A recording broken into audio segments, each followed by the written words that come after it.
Jody. Well, life may not begin at 80, but it sure continues in earnest for a lot of folks in the Coastal Empire. We'll be profiling active seniors in our area on WTOC and start right here in Savannah. Our Tim Guidera joins us. All right, Tim, now you had a chance to sit down with a gentleman I've met so many times, and he is critical to the success of the mighty 8th Air Force Museum. That's right, I did, Mike, except there wasn't a lot of sitting involved because Paul Grassey, as you know, is always on the move, always reminding people about the price this country has paid for freedom, and it turns out always finding new ways to keep busy. Bombardier, get ready to take over. April 25th, 1945, the air war in Europe ended. Paul Grassey's life revolves around stories.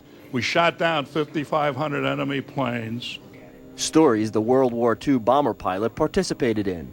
and destroyed another 4,500 on the ground. But he doesn't talk about himself. There's 9,500 young American soldiers who never made it over 100 yards of beach on D-Day. These guys were the real heroes. Grassey tells stories to preserve the history he witnessed, but also to feel like he is still building his own history. This might sound corny, but I believe that the Lord kept me around long enough so I could let everyone, young people, older people, I get a thrill just to get up in the morning to come up here and take some people around. And I've been doing this for 18 years. So I probably have met tens of thousands of people from all over the world, which I wouldn't have been able to do. 2 months shy of his 90th birthday, Grassey is as active as ever.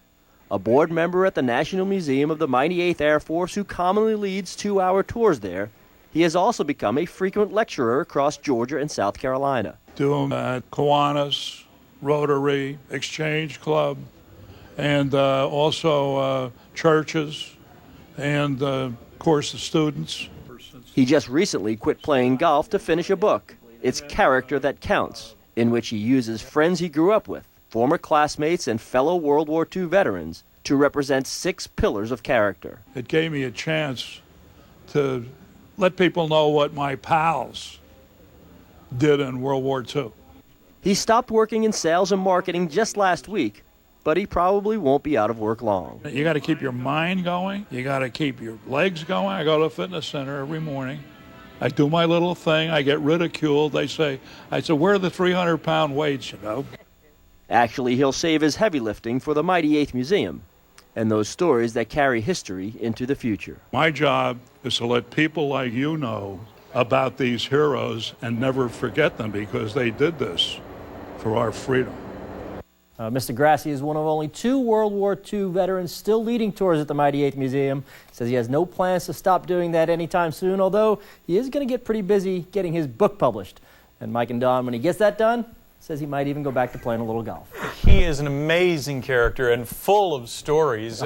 When I interviewed him a few years ago, we actually got him up in the cockpit of that B-17 at the Mighty 8th, so it was pretty amazing. Yeah, that's a story in itself. Yeah, no question. All right. Well, now, if you know any active seniors, let us know about them. Send us an email at community@wtoc.com. I have one.